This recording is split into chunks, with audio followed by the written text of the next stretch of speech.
Today's podcast is presented by Podgo. Podgo is the easiest way for you to monetize your podcast, providing podcasters with a flat rate for ad space so you always know how much you get when you include an ad from Podgo. I recently joined as a member, and you can too. Apply today to become a member and immediately be connected with the advertisers that fit your audience. That's podgo.co at podgo.co. And please put unprofessional development in the How Did You Hear About Podgo? That will give us a little finder's fee. Thank you. Hello, unprofessionals. So as you know, now we're doing real commercials, not just the silly ones that we normally do. So today I've got with me my daughter Micah. Say hello, Micah. Hi. She has an Etsy account. It's called what? Roo Makes Bracelets. Roo Makes Bracelets, okay? We'll put a link in the show notes for you for sure. So she makes some friendship bracelets. She even has one that is kind of an unprofessional bracelet where she's made the unpro letters in the bracelet. So if you need a bracelet, go to Roo's Bracelets.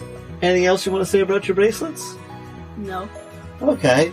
Well, she's a little kid. She's 11 years old. She's entrepreneuring. You know, support her. And go to Roo's Bracelets. Click the link in the show notes. Thank you. Say goodbye, Micah. Bye. Unprofessionals, we need your help. Mealey and I keep trying to explain to the world how special we are, but they won't believe us. Here's what you can do. Check in the show notes for the link to the People's Podcast Awards. And please nominate us so the rest of the world can realize exactly how amazing we are. Enjoy!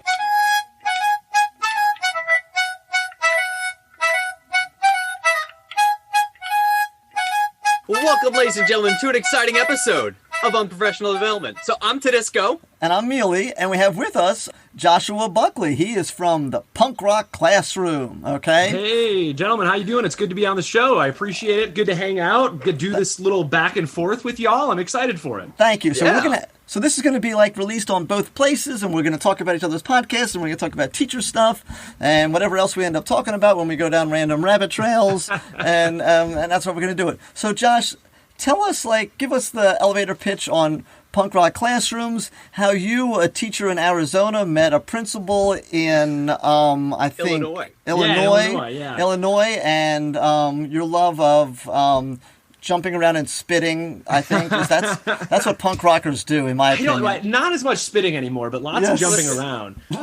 You know what? For me, punk rock was a big part of growing up as a kid, being in punk bands, going to shows and stuff like that. And Mike and I both grew up in the Midwest, but never knew each other, right? I'm from Michigan originally. He's from the Chicago area originally. So we grew up in that Midwest sort of punk rock roots. And then, we met on Twitter, and he had posted a blog where he quoted Sick of It All in a podcast, which is a New York hardcore band. And so I was like, this is perfect. And so we started talking about, how our philosophy on education has really been shaped by growing up punk, right? And those ideas of DIY and passion and unity. And so as educators, we thought, you know what, this really connects with us, this idea about it. And we think that, it's something we want to share. So we started the podcast to kind of talk about, the tenets of punk rock in education, right? And then, kind of interview people and talk to them about, their world. And sometimes they're punk people, and sometimes they're educating people. Sometimes they're both. Right. And we get to kind of talk about all of that and, share our love of punk rock and education and give a different platform and a different way to look at the classroom. So with an awesome intro song, by the way. We pick a different one. Almost the only shows that this one set of shows is always the same, but every episode we try to throw a different intro and outro song on it. Unless it's our reflection ones, then we always go with Bad Religion, because you can't lose with a Bad Religion song. So that's that. And now, boys and girls, on to our round robin questions, where we ask each other teachery questions and we answer them. Okay, go to this. Right, exactly. All right, let me kick this pig. So, wow, what? I think we have Is that an a punk rock interesting thing? I think they kick pigs. Anyway, go ahead. It's the footballs. So the football is a pig. Sorry. Yes, it's not a halal idiom, but it works. So we have an interesting perspective here because Mealey's from Pennsylvania. Okay. And has moved down to North Carolina to teach. I'm from New York, and I did some student teaching around New York. in different areas, and then I came down to North Carolina to teach. You're from Michigan. Yeah. But you teach out in Arizona. Have you taught elsewhere as well? Arizona, right after I graduated college, I moved out to Arizona to teach. So my question to the group is, what have you noticed about the differences in teaching in different geographic areas? Oh, wow. Okay. Mealey, I think you should run with that one first. I'm gonna geography. Yeah, sure. I'll try and handle that. Where I came from in Pennsylvania, I went to a school. There was a very suburban school. My school was just outside of Philadelphia that I went to high school in, and it was very self-enclosed in terms of there was only one high school in the district, and it was 75%, I would say, Jewish population.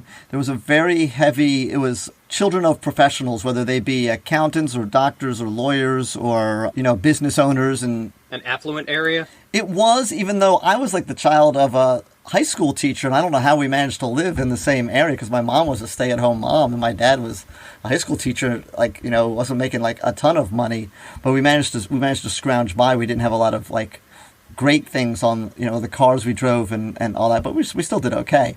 But most of my friends did have more money than me. This is back in the 80s, so they wore a lot of Benetton and Banana Republic. Oh, and Izod and whatchamacallit, the other one, Polo, yes. Richard Weitz would wear 3 polo shirts at the same time. That was a thing in the 80s. I don't know if you guys know that or not. Yeah, you gotta pop each collar. Pop each collar. Like you got blue, yellow, and green, and you're just wearing all 3 of them on top of each other. I'm so rich. This shirt costs $50, and I'm wearing 3 of them, and I'll wear 3 different ones tomorrow. It was just a way of just being disgustingly wealthy, and here's my 6 swatches on my hand as well. Back when that was a thing. Yes, Tudisco, you discussed it slightly. I have no words. There were starving kids in Africa. Go on. Yes, but it was a very different time, and the teachers there were like some of them extremely from really good colleges, and they've been teaching the same thing in the same place for years. Whereas now, in the school I'm at, there's such a range, both of the kids and the students, and I find that the teachers, and I guess this would be the biggest difference, the area where we teach is a very transient area, and it's like a transplant, area. So we get people from Ohio and people from New York, and just like you and I are from Pennsylvania and New York, and we teach in this area. So it's much more a indigenous population, so to speak, where the people have been living in the Philadelphia, Pennsylvania area most likely for 3 or 4 generations, where this is much more different situation. So, but I like that. I like the fact that it's much more of a melting pot at our school, both academically and both background-wise and economically and all of that stuff. So that's the difference I've noticed, if that makes sense. Yeah. Yeah, I know for me, I student taught in Michigan in my program. So I student taught in Michigan. I graduated. I moved out to Arizona.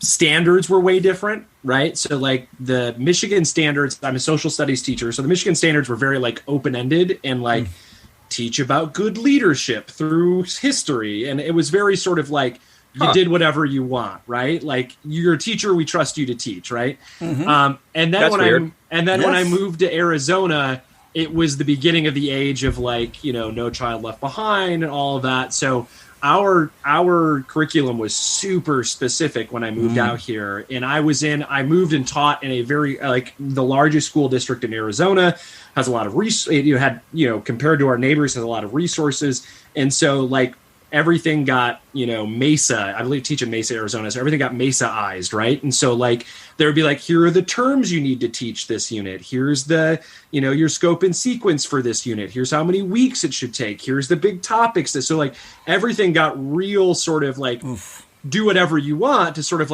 here are the things that you teach when you teach World War II, right? So it wasn't. So I think that's that was anti-punk rock, right? That is anti-punk rock. So for me, I think that was the big switch from I student taught 7th grade geography, and essentially my mentor teacher at the time was like, well, what do you want to teach? We just got to teach. As long as we teach geography, what do you want to teach? What do you want to teach about? And I was like, I don't know. And they're like, well, we got to do Africa. Do you want to do a unit at ancient Egypt? And I was like, cool, let's talk pyramids, right? And so like it was essentially like we had a little more free reign. And I don't know if it's the same anymore. I've been in Arizona for the last 15 years, right? But that was the biggest difference when I moved out here. But being in Arizona, I've been in the same district, but I've taught at 3 different high schools, and all 3 of those high schools have been very different because we're such a big city, right? We have about 500,000 people. We have 84 schools. We have, 60,000 kids. And so teaching on both ends of the district, I teach now at a fairly affluent side of the city. And before I taught at a less affluent side of the city. And so what kids need from you was different. Yeah. If that makes sense, right? I went from like being the parental figure sometimes for kids to like being that one who's a stable person for my kids on one end of the district. And now at my other end of the district, like I end up playing the role. I'm just like their goofy teacher. They don't need that same sort of like parental nature. Sometimes they don't always need that figure to sort of be like that. I mean, I still care about my kids, but they don't need me in the same way, if that makes sense, right? Oh no, yeah, right. I guess. So that's been the biggest change for me moving from just across the city. They have food and shelter taken care of, basically. Right. So I mean, so you look at those essential needs, right? Like I went from a very, maybe single parent family, school to a, very much 2 parents, one of them stays home. Right. School district, school. So it's a little. That's been the biggest difference, I think. That's a massive difference. Yeah. Yeah. Did you want to answer your own question, Tudisco? Sure. So I mean, I went to school in a pretty much upper middle class area that was not very diverse in New York. When I went to college, I was in upstate New York, and that's when I started student teaching. And before I did like a full semester student teaching, they put me out to this one district to just teach a few lessons, just to kind of dip my toes in for a week or so. And it was literally located between a cow patch and a cornfield was this school. Oh, so you taught where I went to school. Right. And it's such a different struggle. And now I teach, down in North Carolina. Getting those different perspectives definitely changed a lot. I think I had the most challenge teaching rural kids because a lot of them did not care and had no reason to. A lot of them just came into school and just said, well, I'm going to drive a tractor and that's all I want to do. And I don't need to know how to read Huckleberry Finn. And I couldn't really argue with that. As opposed to a lot of my kids, who are more living in like inner city areas who come into school saying like, I don't really care about school because I don't know what's even going to happen tonight or if I'm going to be able to eat. As opposed to my suburban kids who say, oh my God, I got a B and now my life is over. So I find I'm going to have to go to Carolina and not Duke. What's going to happen?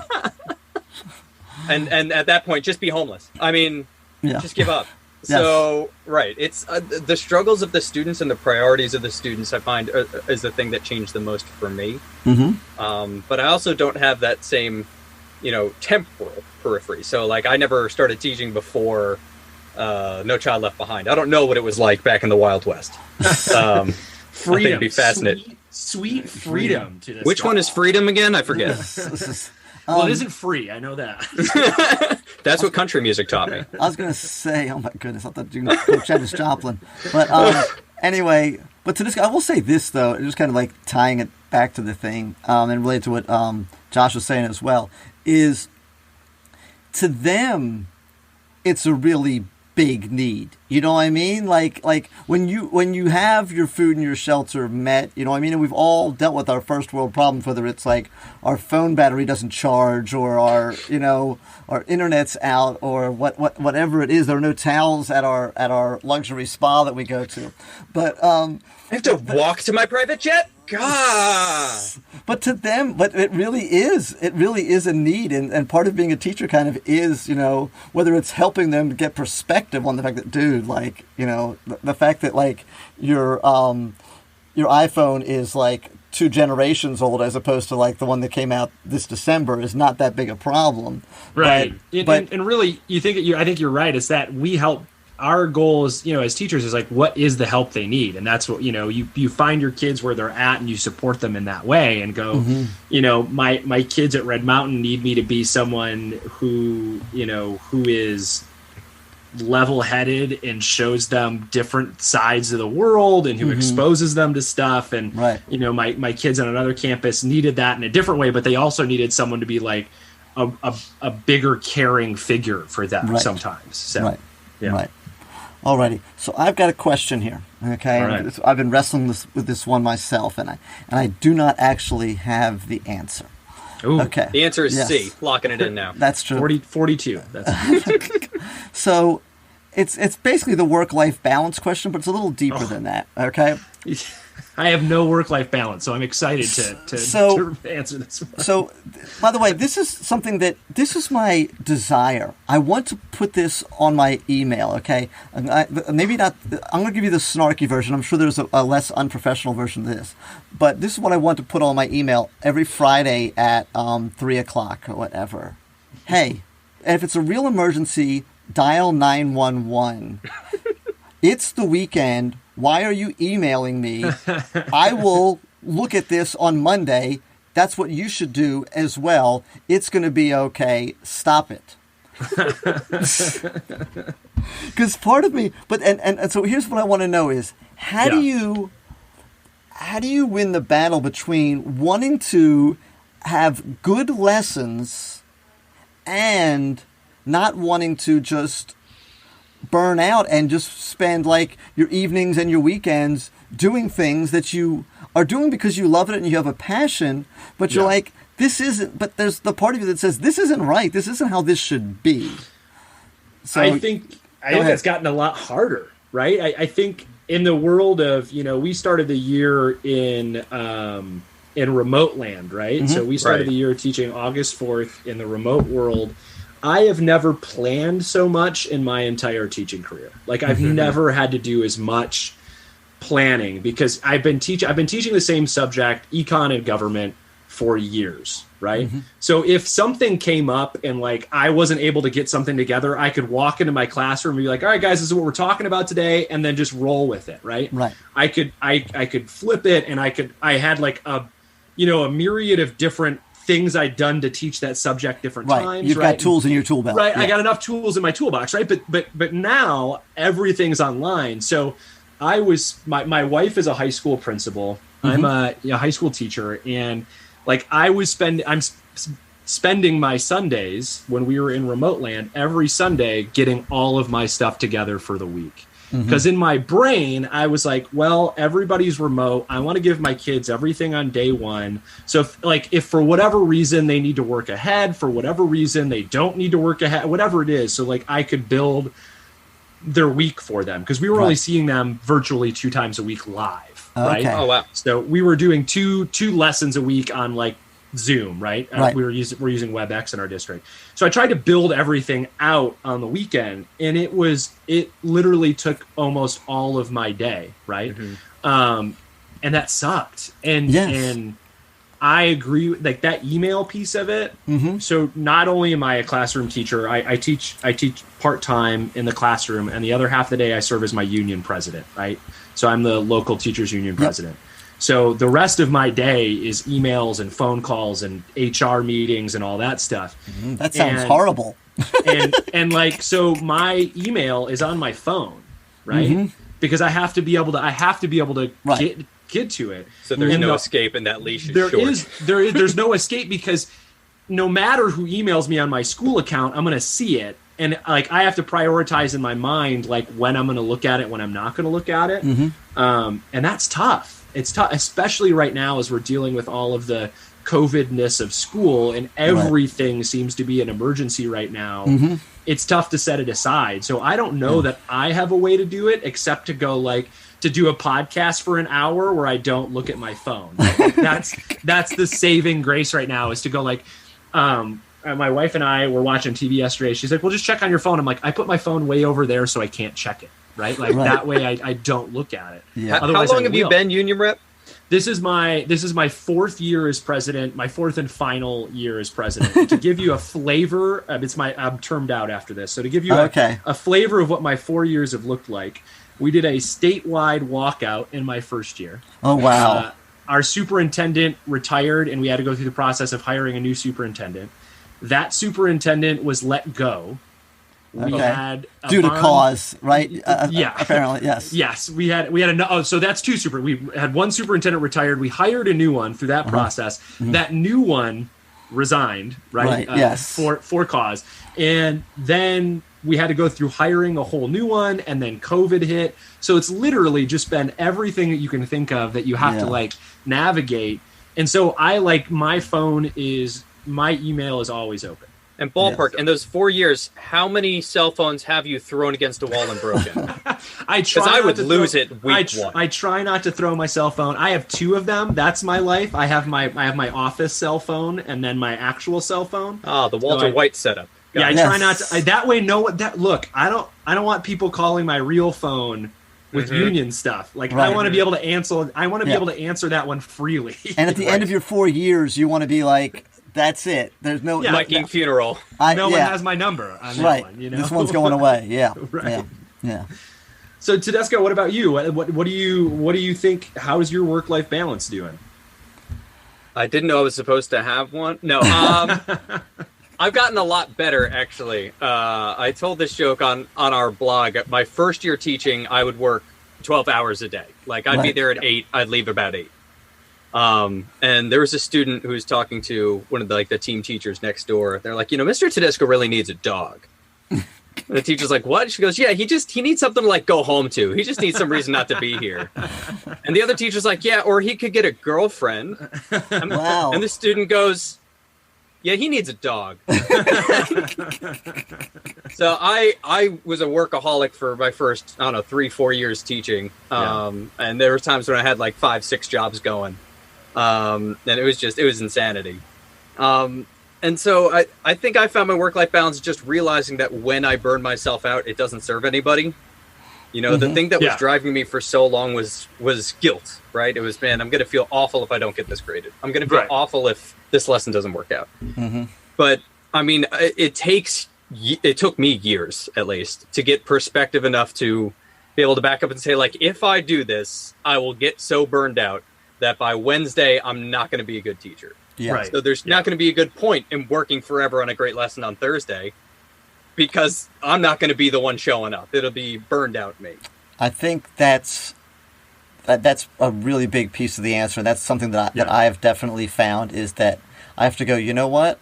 I can give them a really awesome lesson on Monday and be horrible Tuesday through Friday, or I can give them a B- lesson on Monday, so I can give them a B- lesson on Tuesday and Wednesday and Thursday, and then Friday, I don't know, they might get the C lesson. It just might just happen.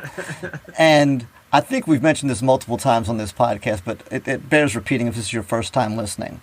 And obviously COVID, I don't know how you do this electronically, but, and Josh, I hope you've done this at least once, collected a stack of papers, thrown them in the trash, and not graded them and not returned them, and said, guess what?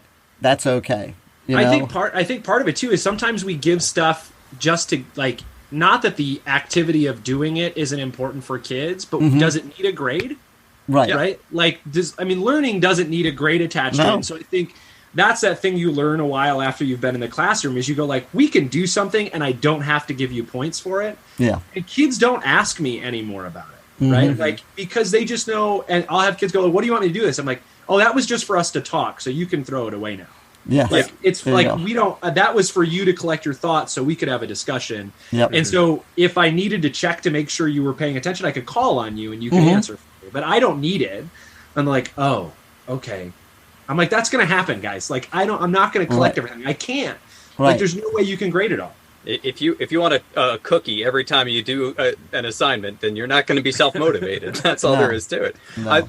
I also think a part of getting that balance is building time within the classroom to give real-time feedback. Yeah. So when I first started teaching, I'd spend all day, a whole lesson explaining how to do an essay. And then the next day they'd come in and write the essay. And then the next day, I'd go home and try to grade them all. and they were just filled with problems and errors. Yeah. Mhm. Right. And so I think just also realizing like I can just give a simple lesson and just spend lots of time going around the classroom, giving kids lots of feedback and telling myself it is okay if the smart kid finishes first and they just chill. And it's okay if we have a day where I just say, guys, we're just going to clean up our notebooks and check our grades and do some catch-up work because too many of you are failing. Like, it's okay to take a step back and breathe. And it's okay to look at the rest of your team and say, you know what, my class isn't where everybody else's is, and I'm okay with it. And I'm just going to have to scrap a couple lessons and move on. And I think if COVID's taught us anything, it's that, right? Like what's worth teaching, what's worth grading, and what's worth like sweating over, right? Like we come back 5 days a week after this break. So we come back 5 days a week with kids every day. We've the last 3 weeks we've been in person 2 days a week. So half masks are mandated or no? Yeah, mandated masks. Okay. The school's doing cleaning in it. They like we can't. There's no dances, no assemblies, no paper. Like we're not handing anything back and forth. But our numbers have dropped. I mean, they're not great in Arizona, but our district is at like a 3% positivity rate. That's really good. Yeah, 3.5% positivity rate. So they're bringing us back. And look, it's not to say that I'm super excited about having 30 kids in my classroom, right? Yeah. But you know, we're going to use Wednesdays as our catch-up day because so many kids like look. I want to believe that I did a hell of a job as a remote teacher, but it isn't for everybody, right? It's not. It wasn't for every kid. So we have like a pretty gnarly failure rate right now, right? So we're going to use Wednesdays for this semester as your sort of intervention. Work on some old stuff. Let's fix your grade. Let's do one-on-ones with kids instead of doing new material. So we've decided, like the high schools have decided, look, no new stuff on Wednesdays. Just don't. Because we're pushing kids too hard. We're pushing kids. We got to let them catch up a little bit from this remote world, and you got to be okay with that. Like I mean, I teach AP economics, right? So like I have stuff I have to cover for that AP exam, but I'm not doing the fluff that I might have done in my classroom time, right? Like, okay, I'm going to skip that really fun part because we got to get this done, or like we'll just do some stuff differently. And I think we just have to realize that there are some like Grecian urns or sacred cows that we have to like go, I can't do that this year. Right. Like that's just not going to happen. So one thing I did, I've done it twice now. And I thought I could do it in a day. It really takes me 2 days because of the size of my classes. And I give kids independent work, and some of them it's doing catch up. And so sometimes I have like supplemental work, like, okay, if you're already caught up, then whatever, here's something for you to do. And if you're not, then here's the things that you need to catch up on. And then I put the kids in individual breakout rooms. So like 25, 20, 30 kids in 30 breakout rooms. And I pop in every single breakout room and have a 5-minute conference with that kid. And just, it could be like, hey, I see where you're at. If you just do this, whatever it is, you know what I mean? And some of them it's just like, how's life going? Do you have a job? I teach seniors. So, and just making that connection and letting kids, and it's like, you know what? Maybe some learning took place. Maybe it didn't, because when I'm in the breakout room with Joe, I don't know what's happening in the other 30 breakout rooms. They could be doing absolutely nothing, or they could be doing something, and I don't care. You know what I mean? Because I need to do this, and they need this, and if I want like to be the kind of teacher I want to be, then it's going to take this happening. So yeah, making that connection is super important, right? Like that's a giant piece of it. Like to run with that, and I'm taking us down a rabbit hole instead of giving you a question. But I had a student the other day who, one of my AP kids, I teach seniors. We came back to in-person twice a week, and her grade was abysmal, right? Just bad. And I said, hey, I'm glad you're here. I was worried that like something had happened and you weren't like, I said, we got to work on that. And she's like, I know. And I'm like, it's fine. Like, I am not worried about when you get it done. Yep. But I'm going to give you time to do it. So let's talk about what we're going to do and how we're going to get it done. And she's an AP kid, and this just didn't work for her. So she's got a bad grade in all of her classes, right? And so she missed a day this week, and she sent me an email and was like, Mr. Buckley, I'm sorry. I had every intent of coming to class, but my one of my teachers called me out for my grade and for not like turning in stuff in class. Oh, God. And I went and cried in the bathroom for about an hour, and then I signed myself out and went home. Wow. And she's like, but I am working on stuff. And I was like, I am so sorry that happened. That should not happen. I want you to know, like, you've only done a couple things since you've done some makeup work since you've been back, and you've already brought up your grade 30%. That just shows you just hadn't done any of the things that we've done, right? Yeah. And I told her, like, I want you to be successful, so I'm not worried about when you do this, but I want you to be able to do okay on the AP exam. So I can't let you get out of all of this stuff because then I'm setting you up to like just bomb the AP exam. Mm-hmm. I said, so here's the deal I'm going to work out with you, right? Let's just talk about it. When we come back, you're going to have these Wednesdays. And, she emailed me back. She's like, thank you for being the one teacher who's like, talked to me about this. Who's been understanding. And I'm like, this is a senior who has like, 6 teachers during the day. Yeah. And like, sometimes that's all kids need, especially right now. It's like just to go like, hey, I know your grade's not pretty. What can we do to help you out? Right. What do you need from me? I'm the teacher, right? Like my job is to help you succeed, not to fail you. Right. So what can we do to help you succeed? Yeah. Yeah. And some people, it's work for the hard students, to not for the karma department. Right. Yes. Oh. Yes. And now for a word from our sponsors. Hey guys, this is an advertisement. A commercial if you want to know what it is. And they do. So this is especially for you folks in North Kakalaki and South Kakalaki. You have a house, you have a car, you have life. What do you need? You need insurance. You go, you know what? If I could buy my insurance from a former teacher, that's what I'd like to do. Hey Tudisco, do you know anyone that has a business selling insurance who used to be a teacher? You know I do, and I think you do too. Pimentel? Yeah, he used to teach with us, but he doesn't anymore. And apparently there's some guy Garcia that he knows. So they've got insurance. You need insurance. There's a link in the show notes. We're all kind of looking at bottom line. We're looking at what's going to help us, what's going to be easiest. Check it out. Talk to them. Get a quote, and they will help you out. And it's at Pimentel, Pimentel, Garcia.com. So you can email them that info. You can go to the website, or you can call 704-272-3535. It's all listed in the show notes. Swipe down and click, baby. You're there. And then get your insurance from a teacher, not from some weird lizard or from some ball guy who says bubba dubba dubba da da da. No, you don't want that. You want it from a teacher. That's where you want your insurance. When you call up Pimentel Garcia Insurance, make sure you tell them you heard it from us. And now, back to the show. Yeah. So here's my question. I got a couple of them. So I was feeling out our conversation. So I've got them all on sticky notes here. So let's see which one. Oh, cool. Sticky notes. Here's the one I want to throw them all out at us, and we'll answer them rapid fire. Right. Okay. So here's the one I've got for you. What is the one thing you think shaped your philosophy or view of education the most? What's the one thing that you think has shaped you as a teacher? How you behave in the classroom, how you work with kids? What do you think is that thing that made you the teacher you are? Okay.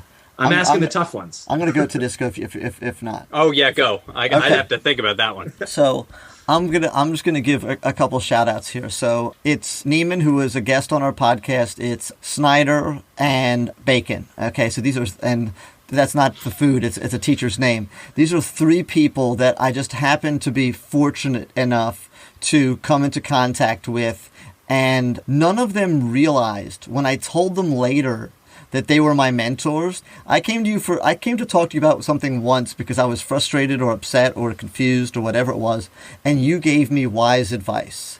And because you gave me wise advice, I came back the next time I had an issue, and then I also would just come just to talk shop like we're doing here.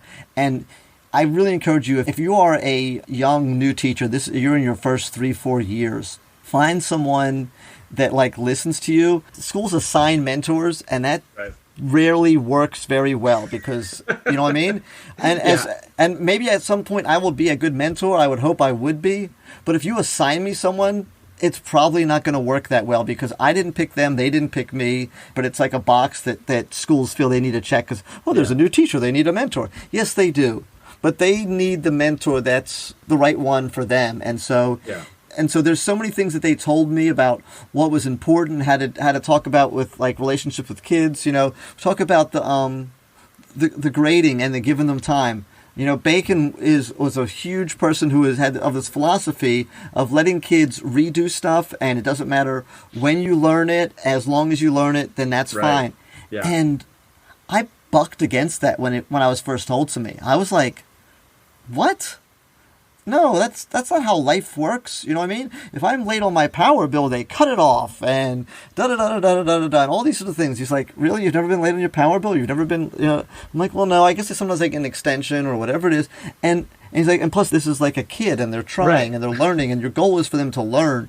Your goal is not for them to like be punished by doing this. Or do you care more about their grade, or do you care more about them learning? And I'm like, well, I guess I care more about them learning. And so things like that, and just different little tidbits and wisdom that I know I've picked up and I've used time and time again. So I really recommend finding a mentor that is the wise person in the school that can help you out. I totally agree with you. Like finding that group that you can kind of lean on, right? Like Mike and I talk about finding your crew, right? Because that punk rock mentality of like, these are the kids these are the punk rock hooligans I rolled with, right? Like finding that group of people, whether, it's an older mentor or it's just someone that you can like work out problems with, right? Like we need that because we often teach in a silo. It's easy to be siloed off in your classroom. Right? Because you're a lone wolf, right? You go in, you have your kids, you teach your lesson. All right, I did it. But we really have to and it can't just the hallway conversations are good, but sometimes you really need to sit down and go like, I'm struggling with this. Yes. How are you doing this? Right? Those are really important conversations to have as educators. There are. Yeah. And the flip side of that is, if someone is talking about how horrible the kids are, run away. Right. Right. Run away fast and avoid speaking to that person, because it is not good, and you're not going to fix them, and you just need to just avoid that, because it's easy to get pulled. It's easy to get sucked into that. Go ahead, Tudisco. Whenever I'm in a situation where that happens, where I hear someone like, let me tell you how stupid my students are, and they start rambling, I just go, I know, I feel like I'm working with a bunch of children.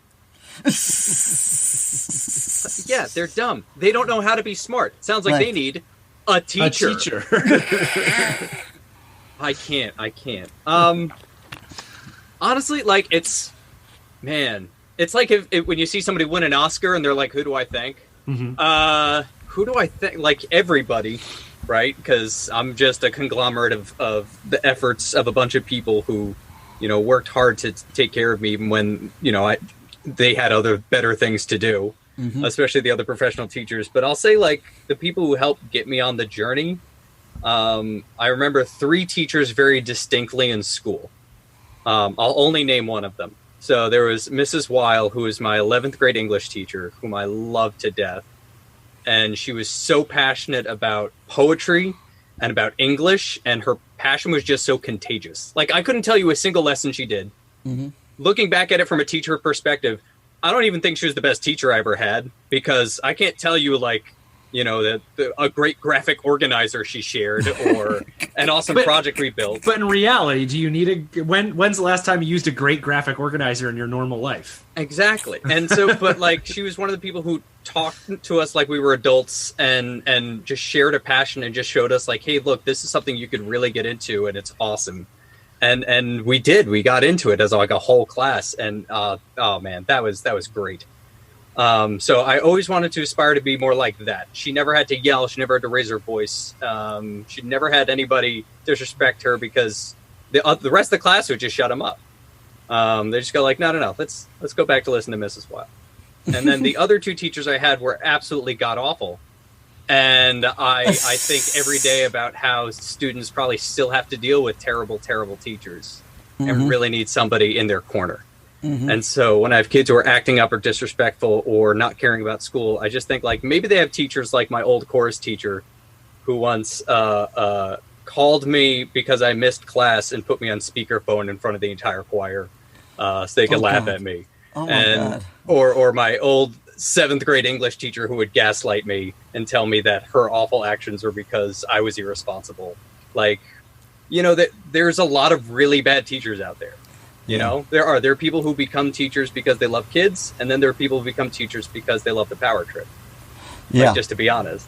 Yeah. And so I try to keep that in mind too, and think about what kind of adult do these kids need in their lives. And I think those are the philosophies I always go back to. Yeah. I say those are probably the big ones.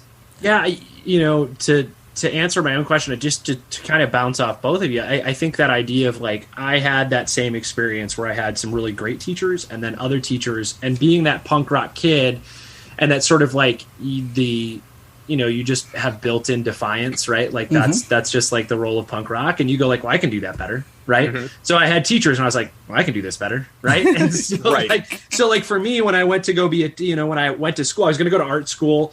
That didn't pan out, and I was like, okay, well, I'll be a teacher. I love social studies. I loved history. I'm like, I can be a better teacher than some of the teachers I had. I can do this, right?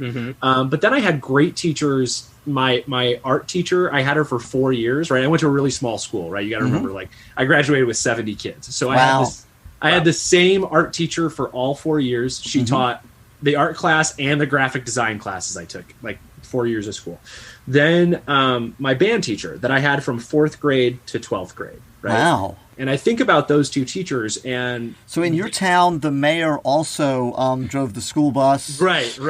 and was the fire chief, yes, right. It was we didn't have police. We had the sheriff. So like there was a sheriff station in our town, and so if you saw the one sheriff car, you could speed home, right? So if you saw him in town. If you saw him in town, you could do 75 all the way back to your house and through the cornfields and stuff. If you were drinking with him, then it was all good. But like, I just remember those teachers created a community in their classroom. They cared about us. They treated us like, we had like little families in those rooms, and they didn't.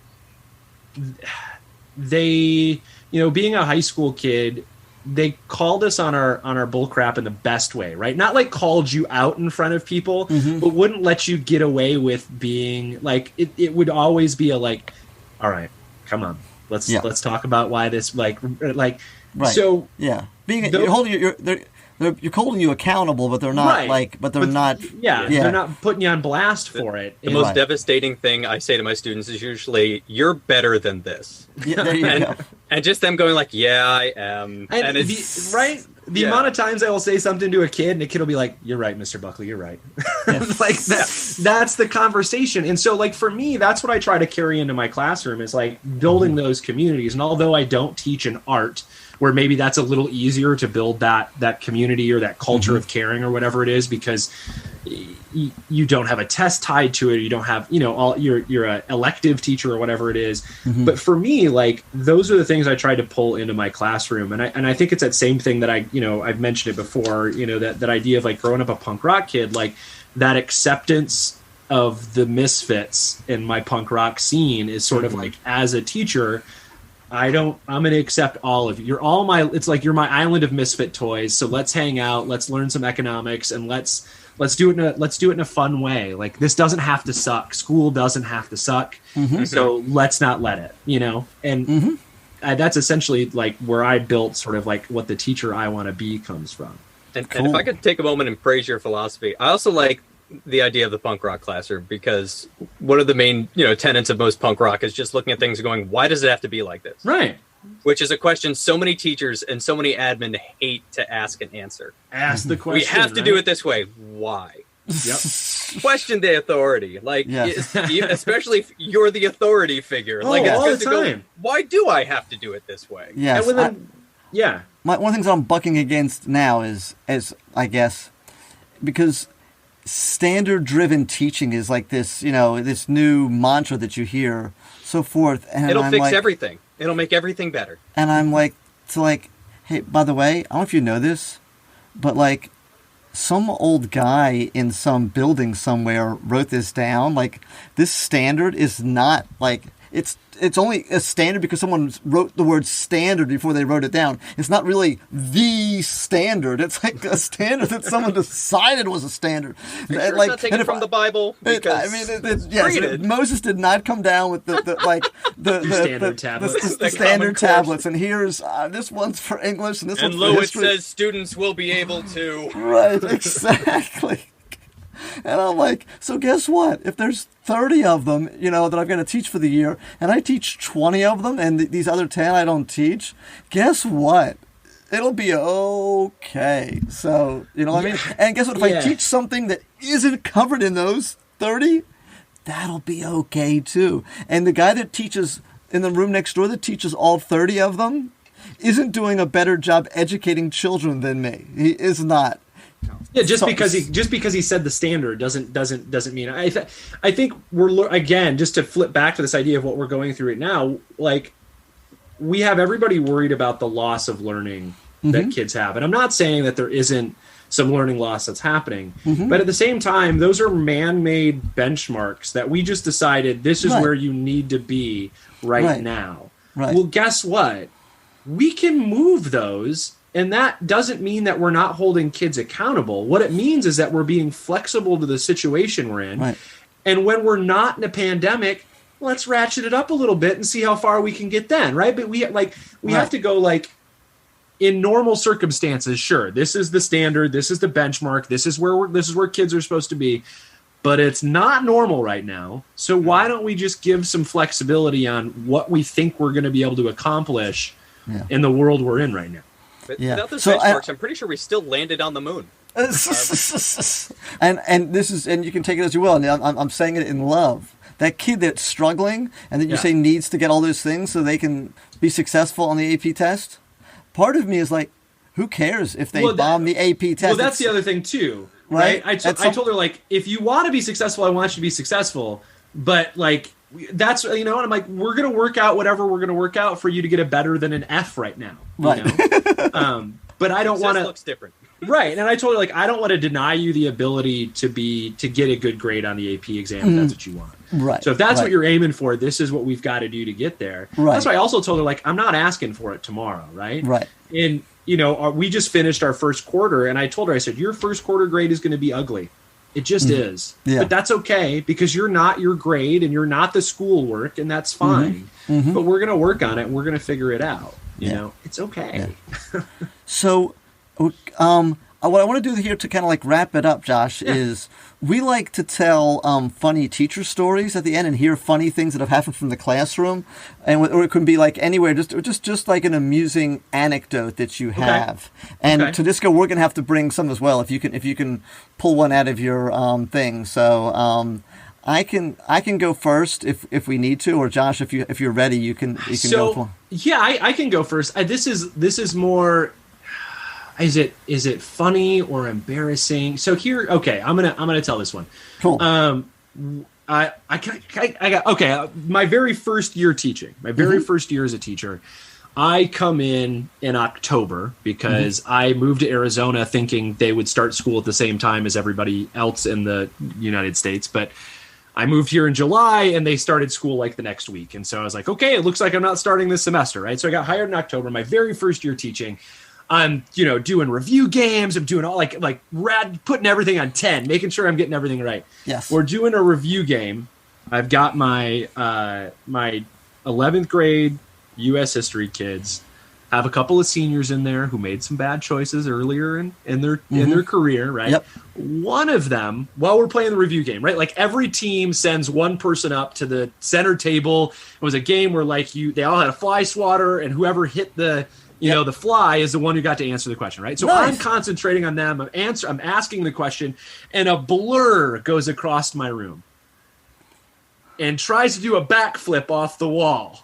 Oh my goodness! Puts his foot through my wall and falls on the ground. Wow! One of my seniors in my is there blood class. There's no blood, nothing at all. Okay. He puts his foot through the drywall and lands on the just.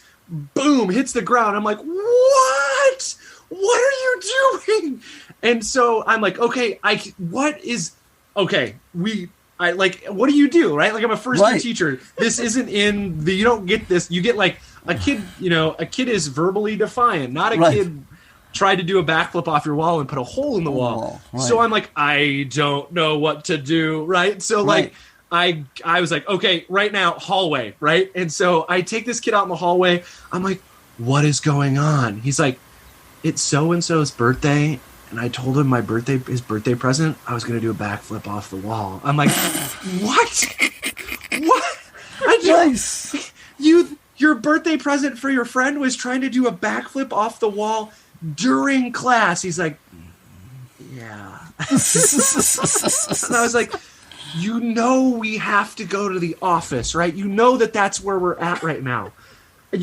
There's a hole in my wall. It's not like you did a backflip and we can have a conversation about how don't do that in class, right? But like, you destroyed... There's property damage. There's property damage, right? What am I supposed to do? He's like, no, you're right. We should probably go to the office. So I like called it's like, again, like it's near the end of the school year. We're playing like it's the final review for our final. It's literally within the last week of school.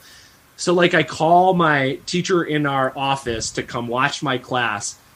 So I could just talk to this kid as we're going down to the office to figure out what the heck was he thinking. And he's like, well, I thought I could do it. And I thought it'd be funny. And I was like, dude, you put a hole in my wall. So there's my ridiculous story. My very first year. That's cool. Kid tries to do That kid was all the way punk rock, by the way, just so you know. The most punk rock thing you could do, right? He turned my classroom into a mosh pit, which Exactly. normally I would say that's fine, but don't put a hole in my wall. Yes. Yes. But the custodial staff disagrees. Yes.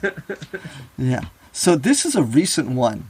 So, and this is just funny to me. And this is not a kid. This is a teacher. And I still don't know if they meant it to be funny or not. It's really curious. So we have a committee. So we don't have unions here in North Carolina. So in lieu of that, you can submit complaints anonymously. Okay. It used to be you wrote it on a piece of paper, stuck it in a little box. Now it's a Google form. A Google form, yeah. Right. And then there's a committee that they look over the complaint and they discuss it with the principal and see if there can be a possible resolution. Sometimes there's something that can happen. A lot of times it's just the principal just says no because they can say no. And then a lot of times it's like the complaint is such a weird thing that the principal or the superintendent could, it's like, I don't even know what to do with this. Yeah, it's like, yes, I don't think that, I don't like the color of the bricks on the outside of the wall. I was like, sorry, we can't fix that. Or I don't think teachers wear red sunglasses. Yes, I don't think, I don't think teachers should have to do all this grading. Sorry, you're a teacher. You got to grade. That's what you got to do. Like, what are we going to tell you? So this person has sent in this complaint. I found out. Okay, the complaint says basically, I don't like this committee and this way of turning in complaints. I think that there are a bunch of complainers in this school who are hiding behind anonymity and this form and this committee. That complaint was submitted anonymously. Is it irony, or did they is it like, I'm going to poke fun at the system, or is it really... There's no way to know. Man, I don't know. Are you a complete fool and don't understand that you're crazy, or is this you just being goofy and just having and just trolling us 100%? I have no idea which one it is. So. I applaud it if it's trolling. I applaud it very much if that's what it is. Absolutely brilliant. Yeah. I have a strategy when it comes to putting in those complaints. So when I have to put in complaints against my administrators, here's what I do. I think of two things that are really annoying me, right? And I think of one that has like a logical solution to it. And the other one is just something that's just making me outraged, right? And I'll put in both complaints at the same time. So one of them will just be an angry rant. And then the other one will be a reasonably sounding issue with a solution attached to it. So they're going to look at them both. And it's like the Malcolm X and MLK. Like Martin Luther King Jr. now looks amazing. because we have the extreme to compare it to, and Yes. and that's how I get my my complaints through. So it's good cop, bad cop complaint. There you go. Yeah. That's not a bad idea. Yeah. Absolutely, Cool. absolutely. So Okay. I will say I don't know if this is even going to be a funny story. But Oh. going off of what you said, there was once a time when I had an administration that wanted to get some feedback on how they were doing, and so they sent out an email saying, "Hey, please fill this out anonymously, and we'll be able to review." And we look at it; it's a Google form, but Google Forms tell you at the top whether or not they're collecting your email, Right. and this one was. Yes. And so we emailed the person who created it. We're like, hey, just so you know, it's collecting all the email addresses of the people submitting it. And the response that we got was, well, you shouldn't have the expectation for it to be anonymous.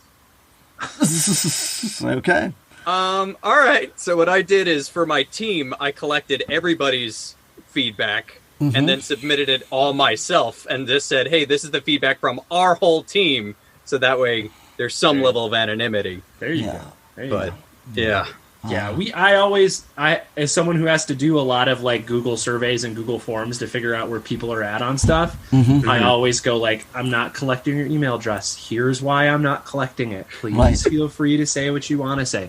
But you have to tell me what school you're at, otherwise I can't help you. Right.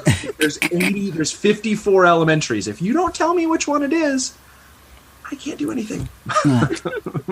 You can't just introduce sweeping change to 54 different schools simultaneously. Laziness. That's what That's is. what it is. That's what it is. Until they pay me that superintendent's wage, then I'm going to stay away from that. Nice. But yeah, so I think that piece of it. So every year we have to do a survey on our principals, right? Or every 2 years they give us one we have to fill out. I always try to write mine like an English teacher, so they never think it's me. Oh, that's fine. I always like use good metaphor and like I build it right, and so they're like, oh, there's no way a dumb social studies teacher did this one. It has to be an English teacher who wrote this one. You don't say the air conditioning in room 1114 is too cold, and as part of your complaint, so that you kind of figure it out. Yeah. Oh, Yes. that. Yes. There's a pothole in parking spot. Da da da da da da.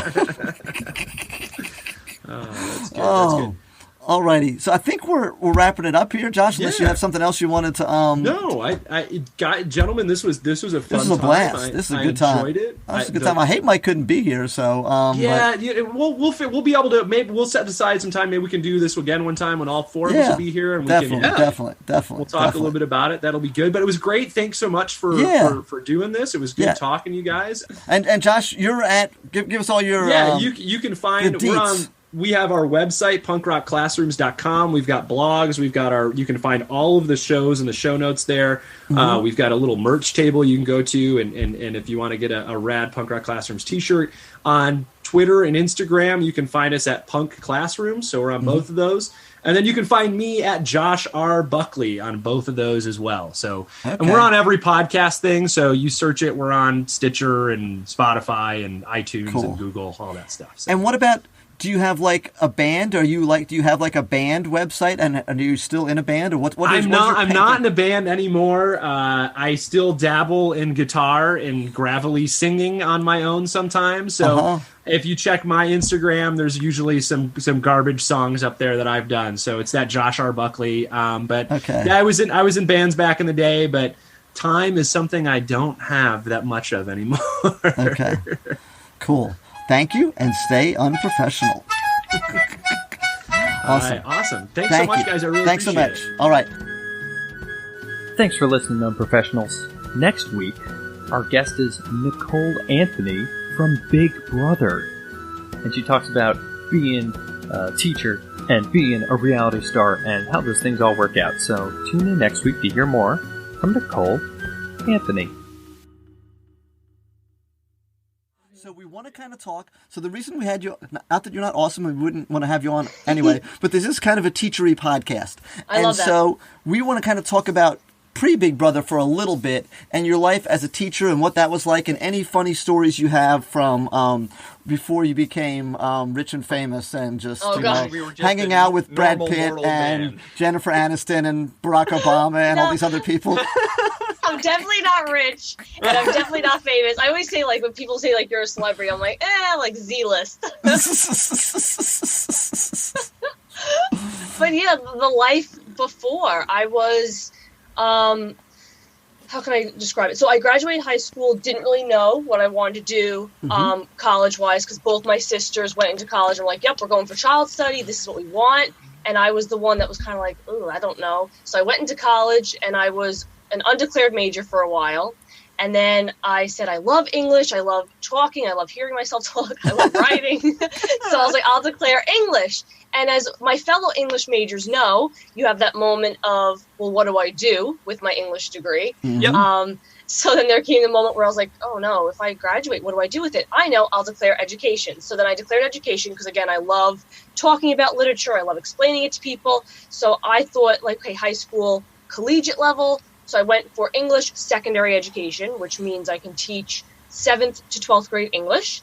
And then when I graduated, I was kind of like, all right, I have my degree, but I don't necessarily know if I want to go right into, like, teaching. So I was, again, the lost sister of the family, because both my sisters got their jobs, they're rocking and rolling, they're amazing, and I'm just like, I don't know. So they're amazing, and they got me into the preschool. So I worked there for, oh my gosh, I used to work there summers between college semesters, and then I worked there when I actually did graduate full-time. So I was there for like 5 or 6 years as a one-to-one aide, as a teacher's assistant, and I loved it. And like I always said, because I think sometimes, I hate the word fans, but I think sometimes fans get kind of confused because they'll be like, oh, you left those kids, you ditched those kids. But that's not what I went to school for. So I love them, and I loved working there, but I knew it wasn't my niche. I knew it wasn't where I was meant to end up permanently, if that makes sense.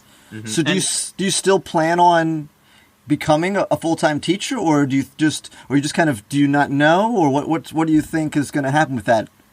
I don't know. You know, prior to getting cast my first season of Big Brother, I had put in an application for a master's program, or inquiring into master's programs, because I wasn't sure if I wanted to do special education or an English master's and maybe, you know, become a professor, or literacy and teach younger kids how to read. So I was undecided between that and Big Brother. So what I did was, I was like, okay, I'm going to apply for Big Brother and apply for masters and see who gets back to me first. And that will be my sign. That will be my sign.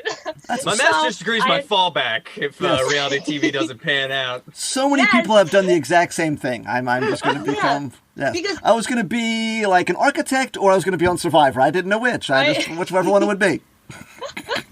No, but like, I'm such a firm believer in like your journey and your path and where you're meant to end up. So I was like, all right, I'm going to do that, put this all out into the universe, see where it gets me. And I got the Big Brother call. So I was like, all right, there's my answer. And in all honesty, I've kind of been in this whirlwind of Big Brother since being on it, because I was on the show.